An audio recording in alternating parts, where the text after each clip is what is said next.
자, 2번 솔방울샘에 대해서 보도록 하겠습니다.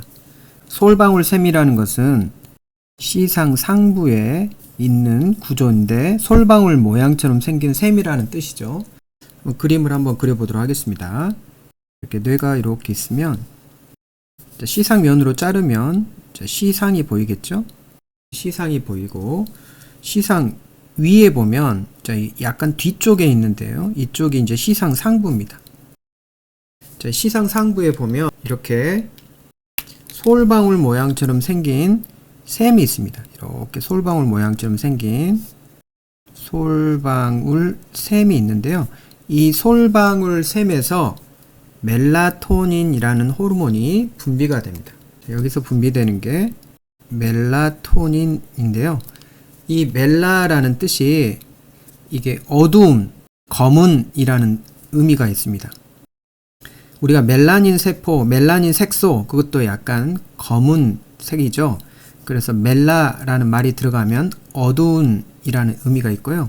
토닌이라는 말은 뭔가 긴장, 조절한다, 조율한다 라는 뜻이 있습니다. 그래서 어두움을 조율하는 물질이라는 의미가 있는데요. 자, 이 부분은 어두움과 관련된 생체 리듬을 조절하는 물질, 이러한 의미가 있습니다. 자, 그래서 솔방울샘에서 멜라토닌이 분비되면 이 멜라토닌은 어두움과 관련된 생체 리듬을 조절하는 물질이기 때문에 수면 호르몬이라고도 합니다. 주로 밤과 새벽에 많이 분비됩니다. 자, 그렇기 때문에 멜라토닌이라는 호르몬이 분비가 되어야만이 수면이 촉진되고 잠이 잘 온다라는 거죠. 자, 일조 시간의 변화 등으로 빛 주기를 감지해서 하루에 24시간의 일주기 리듬에 영향을 미친다라고 나왔는데요. 여기서 이제 일조 시간이라는 뜻은 일조라는 의미는 해가 비친다라는 뜻이죠. 일조라는 것은 해가 비치는 시간이란 뜻입니다. 해가 있다라는 것은 빛이 있다라는 거죠. 그래서 빛의 변화 등으로 인해서 이 빛 주기를 감지해서 하루에 24시간의 일주기 리듬에 영향을 미친다라고 했는데요. 그림을 한번 보도록 하겠습니다. 자, 이렇게 시상 위쪽, 시상 상부에 솔방울샘이 있고 여기에서 멜라토닌이라는 물질이 분비되고 밤에 분비된다. 그래서 수면에 영향을 주고 하루 주기성 조절을 한다. 이렇게 했는데요. 오른쪽 그림을 보면 이렇게 일조 시간, 이제 해가 비치는 시간에 보면 빛이 이렇게 감지가 되겠죠. 빛이 감지가 되면 시각을 통해서 바로 뇌줄기에 솔기핵이라는 핵이 있습니다. 이 솔기핵에서 감지를 해서 이제 세로토닌이라는 물질이 분비가 되고요.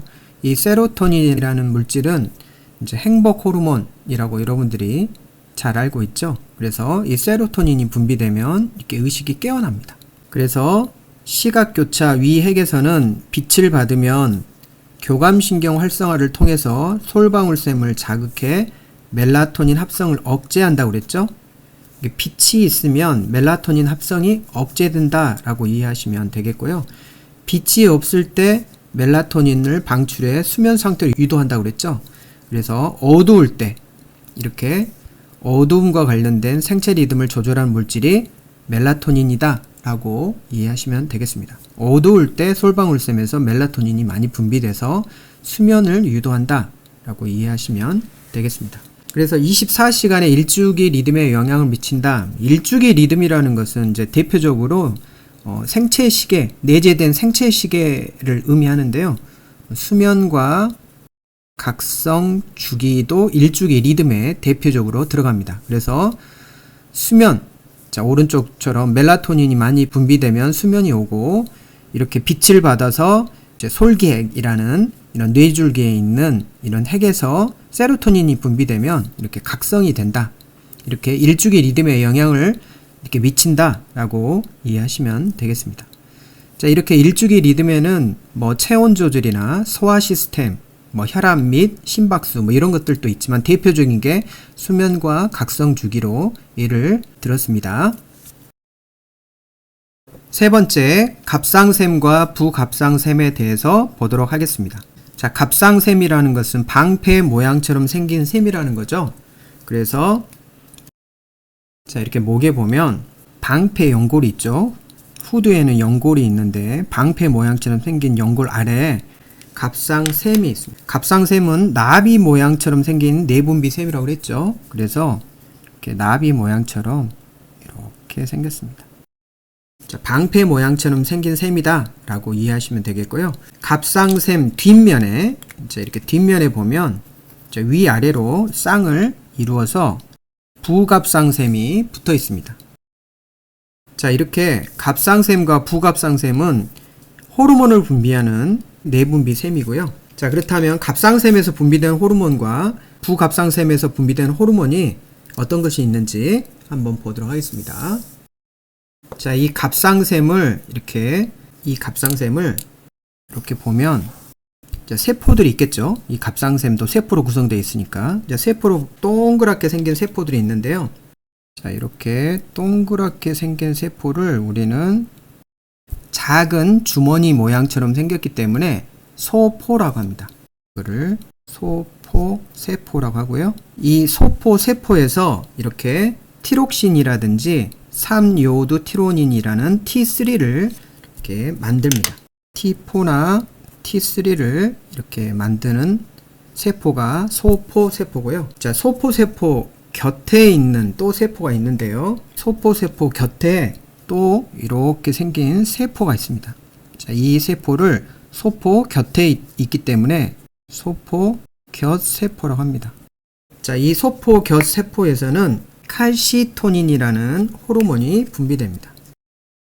자, 그래서 갑상샘에서는 이렇게 T4, T3, 칼시토닌이라는 호르몬이 분비되는데 소포세포에서는 T4, T3가 분비되고 소포 곁세포에서는 칼시토닌이 분비된다 라고 이해하시면 되겠습니다. 자, 이러한 동그란 세포들이 많이 있습니다. 이 소포세포들이 이렇게 많이 있다 라고 생각하시면 되겠고요. 자, 여기에도 소포 곁세포들이 이렇게 있겠죠? 소포 곁세포들이 이렇게 있습니다. 자, 그러면 T4, T3, 자, 이 음이 저번 시간에 한번 배웠는데요. 이 T4라는 것은 티로닌의 요오드 분자가 4개 결합되어 있는 것을 우리는 T4라고 하고요. T3라는 것은 티로닌의 요오드 분자가 3개 결합되어 있는 것을 우리는 T3라 합니다. 그래서 영어로는 이제 트라이 이오도 티로닌이라고 그랬죠. 트라이라는 것은 3개고요. 이 아이오도가 이제 요오드죠. 요오드가 3개 결합되어 있다.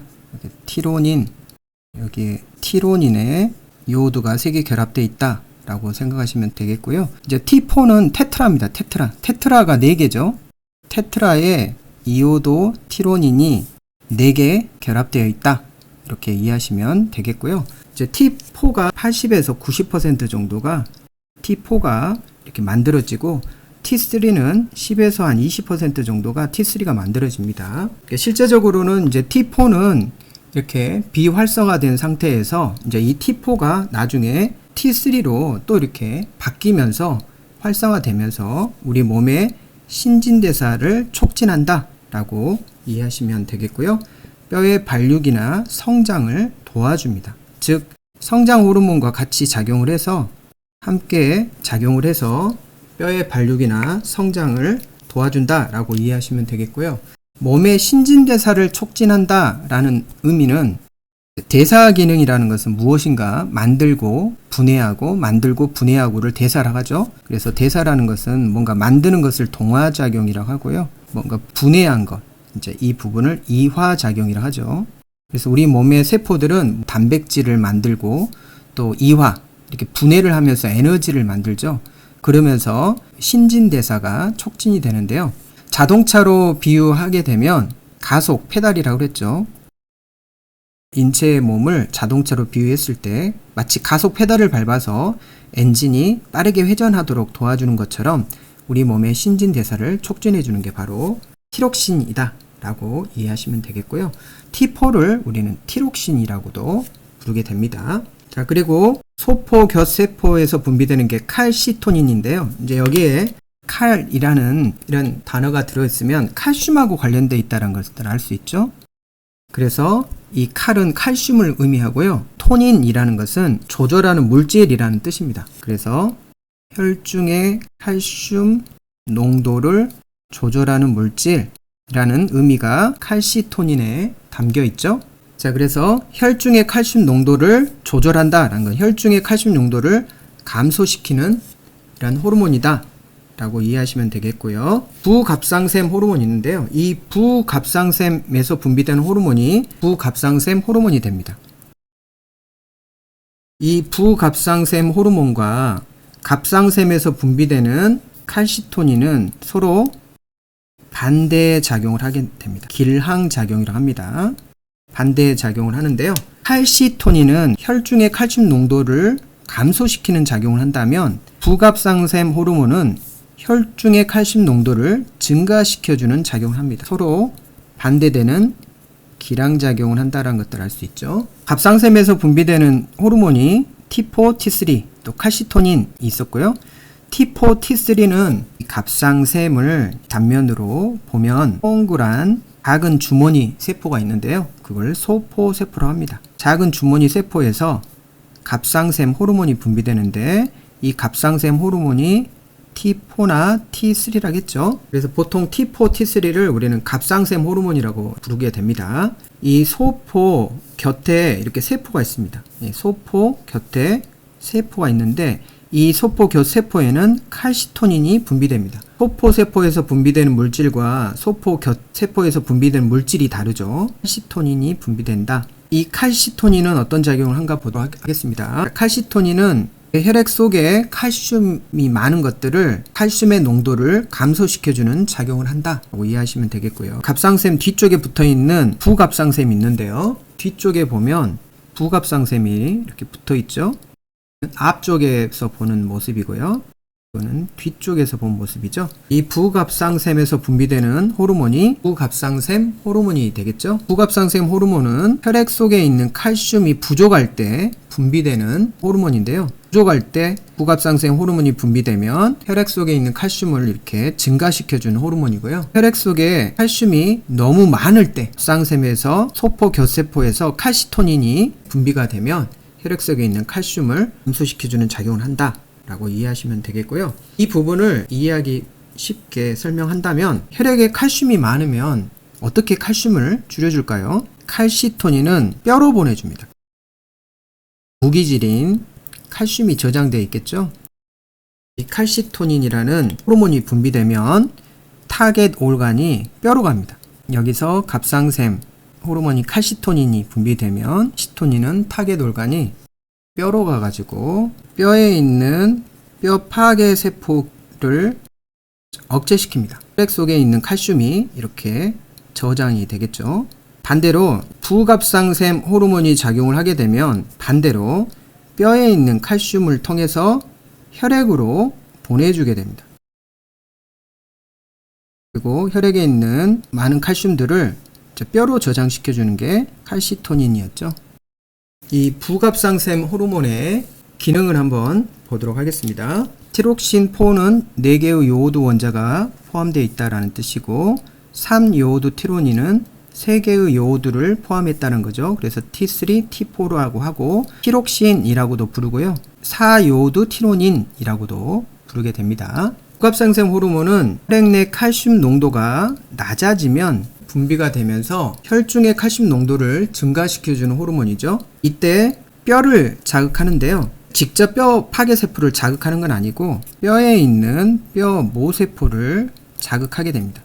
뼈 모세포를 자극하면 뼈 모세포가 뼈 파괴세포를 자극해서 칼슘을 혈액으로 보내주게 됩니다. 뼈 파괴세포라는 것은 뼈를 용해시켜서 뼈를 갉아서 이걸 칼슘을 만들어서 혈액으로 보내주는 이러한 세포다라고 이해하시면 되겠습니다. 뼈를 파괴시키면 그 안에 칼슘이 나오겠죠. 그리고 콩팥으로 가서 칼슘을 재흡수시킵니다. 혈액 내에 칼슘이 부족하기 때문에 콩팥에서 소변을 통해서 칼슘을 빼주면 안 되겠죠. 그래서 칼슘을 재흡수시켜서 혈액 내 칼슘 농도를 높여야 되고 뼈를 자극해서 뼈에 있는 칼슘을 혈액으로 보내줘야 되겠죠. 마지막으로 작은 창자에서 칼슘 흡수를 촉진하게 됩니다.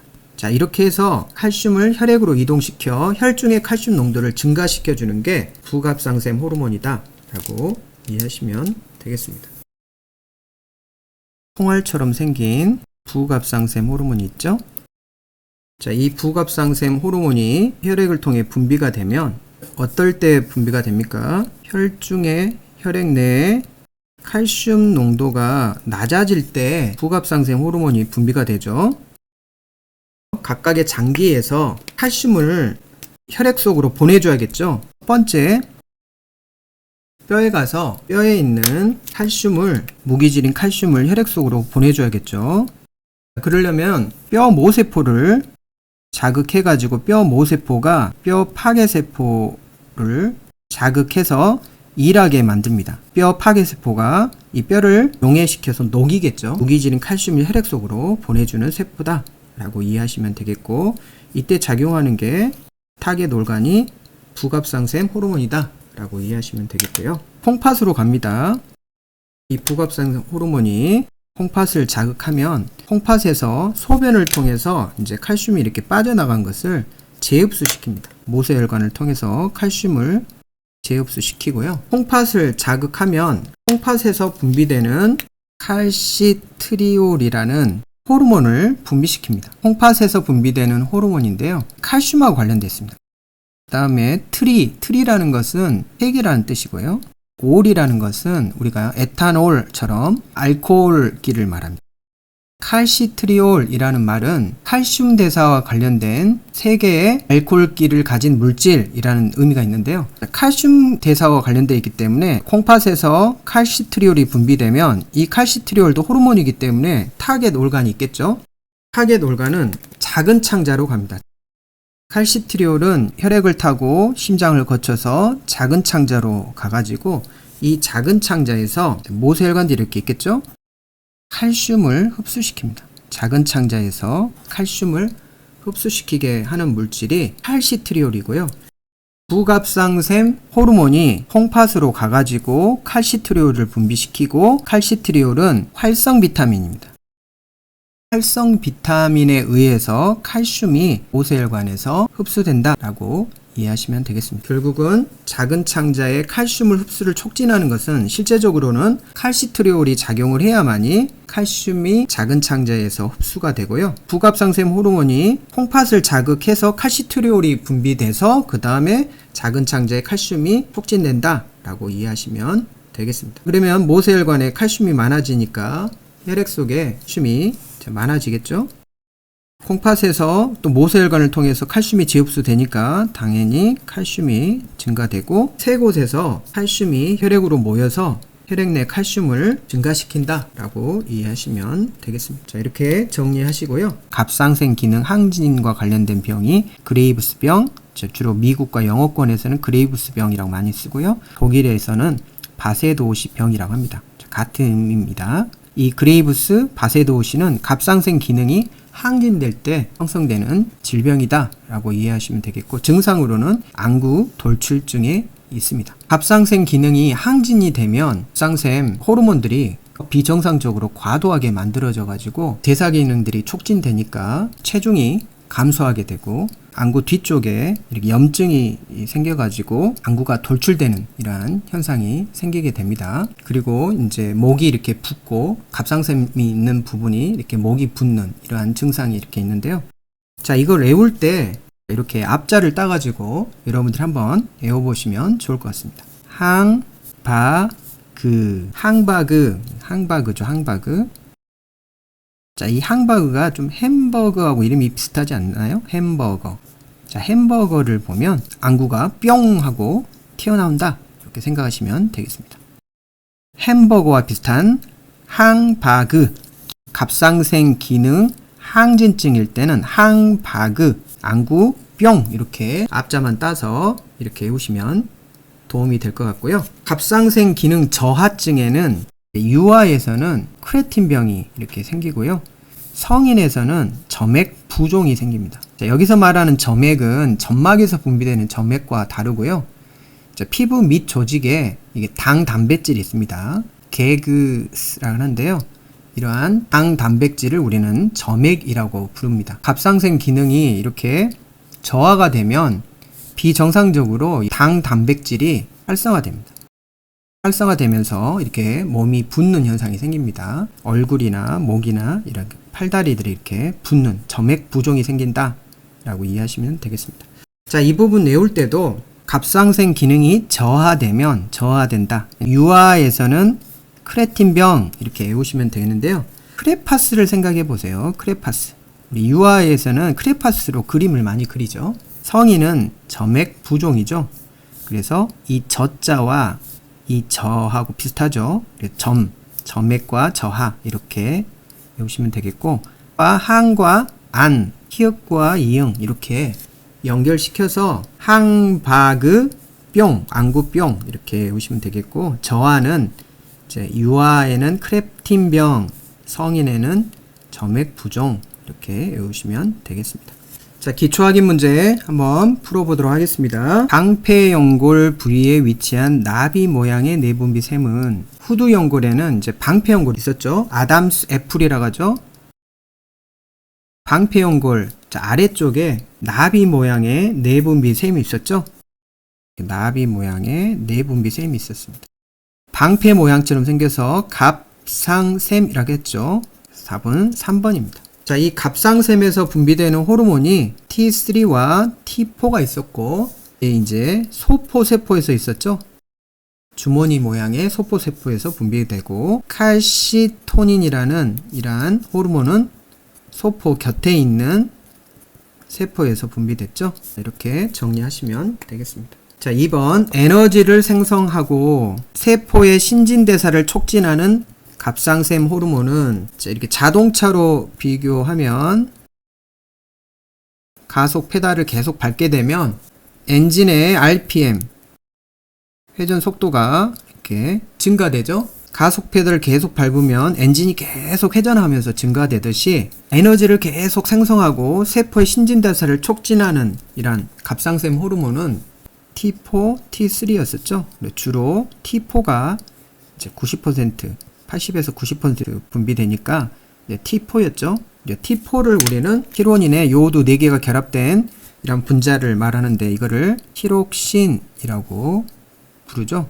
정확한 구조가 밝혀지기 전에는 티로이드, 옥신 이렇게 해서 산소가 있는 화합물이라고 처음에는 이렇게 이해를 했었습니다. 그래서 티로이드에 옥신이 붙어서 옥신이라고 불렀는데요. 이제 최근에는 이게 이제 티로닌에 요오드 4개가 결합되어 있어서 만들어진 물질이기 때문에 T4 또는 4요오드 티로닌이라고 부르는데요. 자, 이번에 1번이 답이 되겠고요. 칼시토닌은 이제 갑상샘에서 분비되는 호르몬인데 이건 소포 곁세포에서 분비되는 거죠. 소포세포에서 분비가 되고요. 칼슘하고 관련돼 있다. 신진대사와 관련된 게 아니라 칼슘과 관련돼 있다라고 생각하시면 되겠고, 알도스테론은 부신 겉질에서 분비되는 호르몬입니다. 자, 나중에 이렇게 공부하도록 하겠습니다.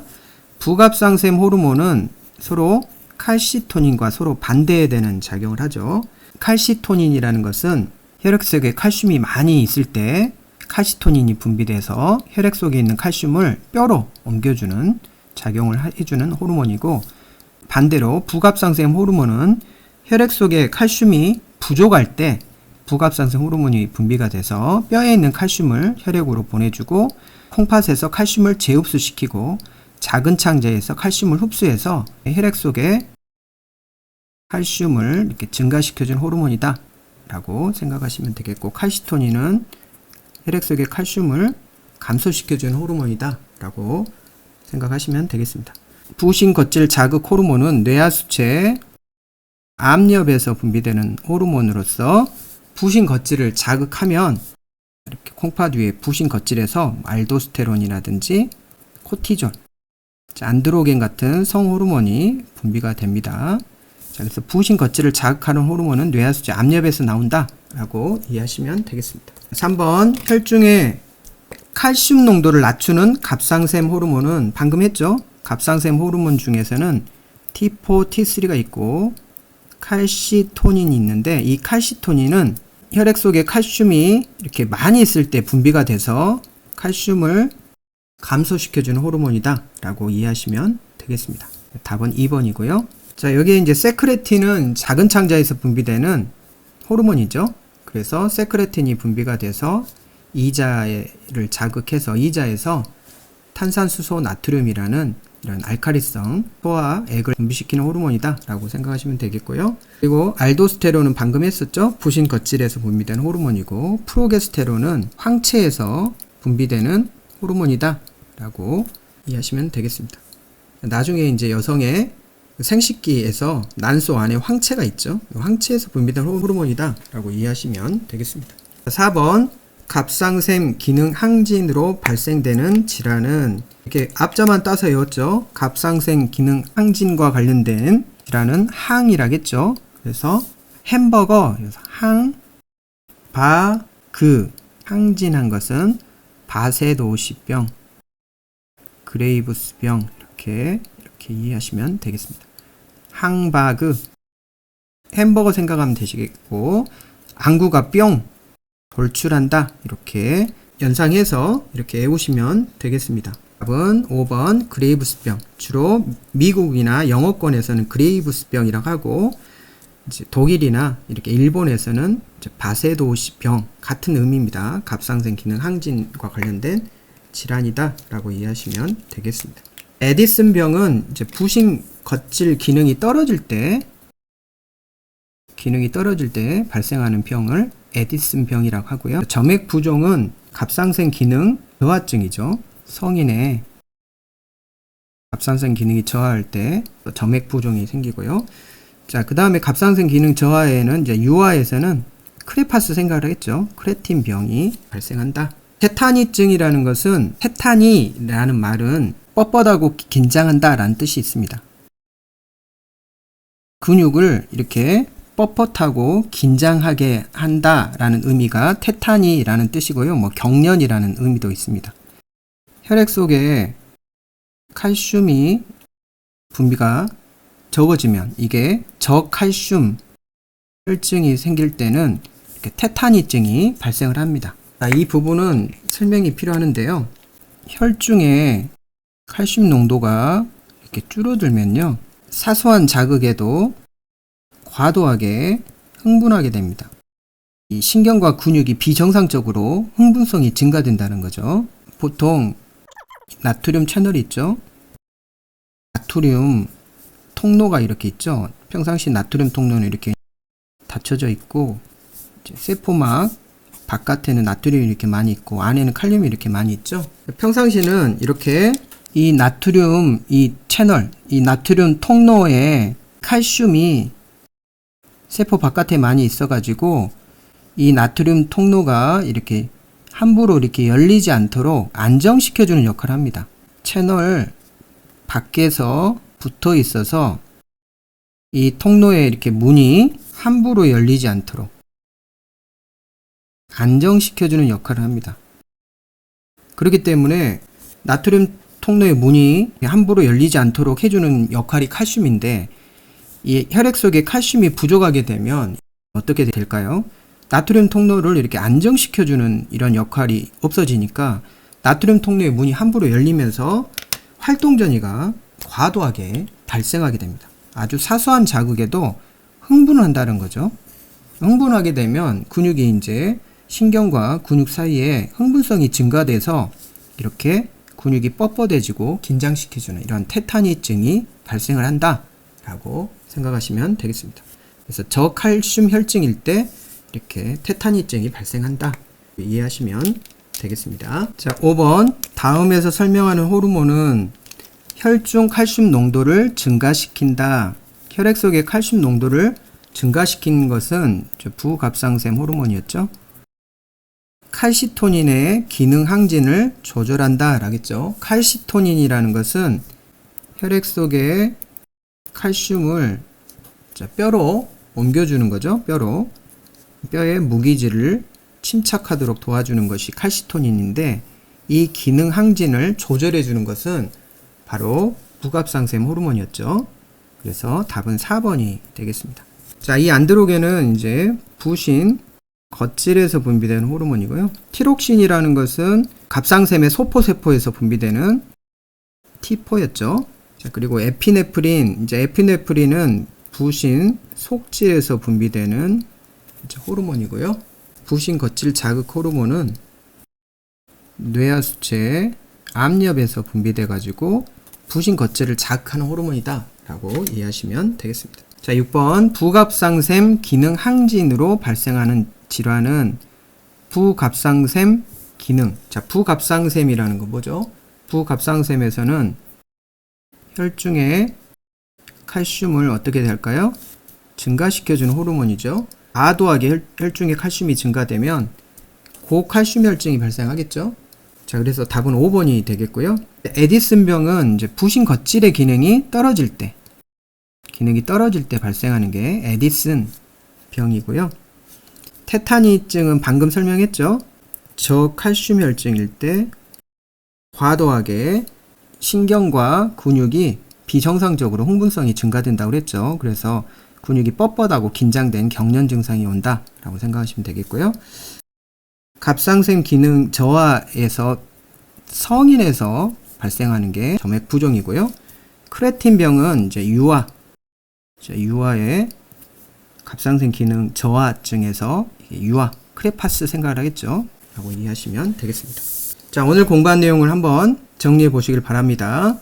갑상샘 호르몬을 한번 정리해 보시고 갑상샘에서 분비되는 티록신, T4와 그 다음에 T3 그리고 소포, 곁세포에서 분비되는 칼시토닌 네, 각각의 기능을 여러분들이 정리하시면 되겠고 혈중의 칼슘 농도를 조절해주는 갑상샘에서 분비되는 칼시토닌과 부갑상샘 호르몬의 기능을 서로 기량작용을 하는데요. 어떠한 기능을 하는지 한번 정리해 보시고 갑상샘과 부갑상샘 호르몬 과다와 부족 시 나타나는 질환과 증상을 한번 정리해 보시면 좋겠습니다. 자, 알아둘 것은 이렇게 부갑상샘 호르몬이라는 것은 혈액 속에 칼슘이 부족했을 때 분비되는데 뼈에 있는 것을 혈액 속으로 보내주고 콩팥에서 칼슘을 재흡수해 가지고 이게 혈액 속으로 칼슘을 보내주고 작은 창자에서 이제 콩팥에서 분비되는 칼시트리올이라는 호르몬을 부갑상샘 호르몬이 자극하게 되면 칼시트리올이라는 호르몬이 분비되고 칼시트리올은 타겟 organ이 작은 창자에 가서 작은 창자에서 이 칼슘을 이렇게 혈액 속으로 흡수하는 모세혈관을 통해서 흡수하는 작용을 한다라고 이해하시면 되겠습니다. 자, 오늘 또 수고하셨습니다.